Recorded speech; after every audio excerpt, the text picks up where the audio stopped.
ಸಿಕ್ಕಾಪಟ್ಟೆ ಸಾಲ ಇದೆ, ಜೊತೆಯಲ್ಲಿ ಎಷ್ಟೇ ದುಡ್ಡು ಬಂದರೂ ನಿಲ್ತಾ ಇಲ್ಲ, ಸೊ ಏನು ಮಾಡೋದು ಗೊತ್ತಾಗ್ತಾ ಇಲ್ಲ ಗುರುಗಳೇ ಅನ್ನುವಂತಹ ಪ್ರಶ್ನೆಗೆ ತಮ್ಮ ಉತ್ತರ ಗುರುಗಳೇ.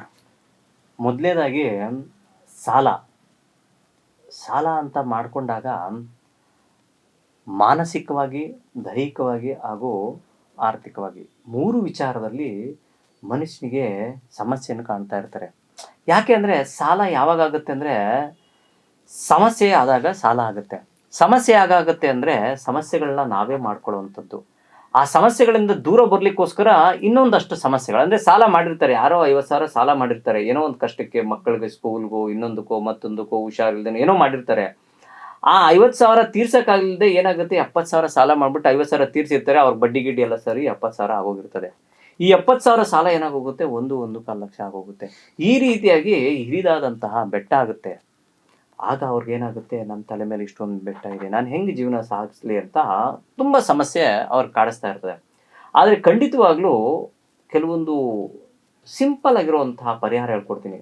ಆದರೆ ಈ ಪರಿಹಾರದಿಂದ ನಿಮ್ದೆಲ್ಲ ಸಾಲ ತೀರುತ್ತೆ ಅಂತಲ್ಲ, ನೀವು ಕಷ್ಟಪಟ್ಟು ದುಡಿಮೆ ಮಾಡಬೇಕು, ಆ ದುಡಿಮೆಯಿಂದನೇ ನಿಮ್ಗೆ ಸಾಲ ತೀರಬೇಕು, ಅಥವಾ ನಿಮ್ಗೆ ಯಾವುದೋ ಅನಿರೀಕ್ಷಿತವಾಗಿ ಬರಬೇಕು. ಅಂತಹ ಸಂದರ್ಭದಲ್ಲಿ ಮಾತ್ರ ಸರಿ ಏನು ಪರಿಹಾರ ಮಾಡಿಕೊಂಡ್ರೆ ಒಳ್ಳೆಯದು ಅಂದರೆ, ಪ್ರತಿ ಶುಕ್ರವಾರ ನೆನ್ಪಿಟ್ಕೊಳ್ಳಿ, ಪ್ರತಿ ಶುಕ್ರವಾರ ಸಂಜೆ ಸರಿಸುಮಾರು ಗೋಧೂಳಿ ಸಮಯ ಅಂತ ಹೇಳ್ತೀವಿ, ಒಂದು 5:45 6 ಗಂಟೆ ಈ ಸಂದರ್ಭದಲ್ಲಿ ಅಕ್ಕಿ ಹಿಟ್ಟಿನಲ್ಲಿ ಒಂದು ಸಣ್ಣದಾದಂತಹ ರಂಗೋಲಿಯನ್ನು ಬಿಡಿ.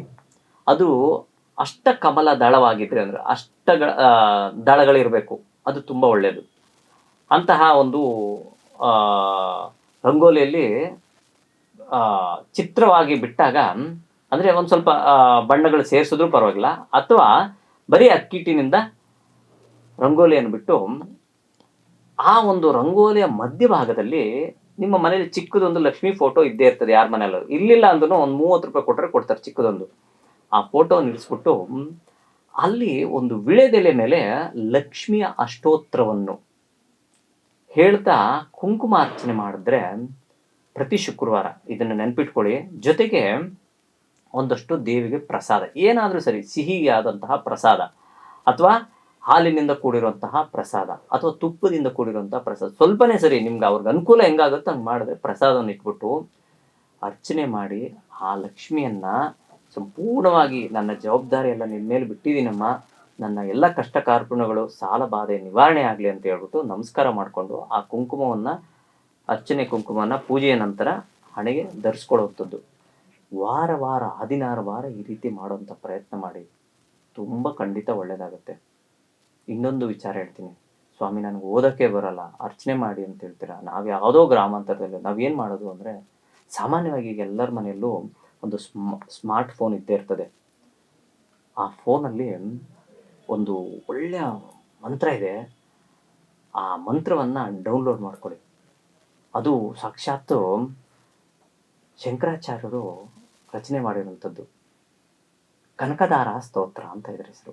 ಈ ಕನಕದಾರ ಸ್ತೋತ್ರವನ್ನು ಡೌನ್ಲೋಡ್ ಮಾಡಿಕೊಂಡು ಕೇಳಿ ಸಾಕು. ಪ್ರತಿದಿನ ಬೆಳಗ್ಗೆ ಸಂಜೆ ಕೇಳ್ತಾ ಇರಿ ನೀವು, ಆ ಮನೆಯಲ್ಲಿ ಸಮೃದ್ಧಿಯಾದಂತಹ ವಾತಾವರಣ ಆಗುತ್ತೆ. ಏನೂ ಇಲ್ಲ ಗುರುಗಳೇ, ನಾನು ಏನು ಮಾಡಲಿ, ನನಗೆ ಏನೂ ತೋಚ್ತಾನೆ ಇಲ್ಲ ಅಂದರೆ, ಓಂ ಶ್ರೀಂ ಮಹಾಲಕ್ಷ್ಮೀ ನಮಃ, ಓಂ ಶ್ರೀಂ ಮಹಾಲಕ್ಷ್ಮೀ ನಮಃ, ಇಷ್ಟೇ ಮಂತ್ರವನ್ನು ನೀವು ಪ್ರತಿನಿತ್ಯ ತಾಯಿನ ಬೇಡ್ಕೊಂಡಿದ್ದೆ ಆದರೆ ಖಂಡಿತ ಸುಧಾರಣೆ ಆಗುತ್ತೆ. ಸಂಪೂರ್ಣ ಅಲ್ಲದೆ ಹೋದ್ರೂ ಸ್ವಲ್ಪ ಮಟ್ಟಿಗೆ ಸುಧಾರಣೆ ಆಗುತ್ತೆ.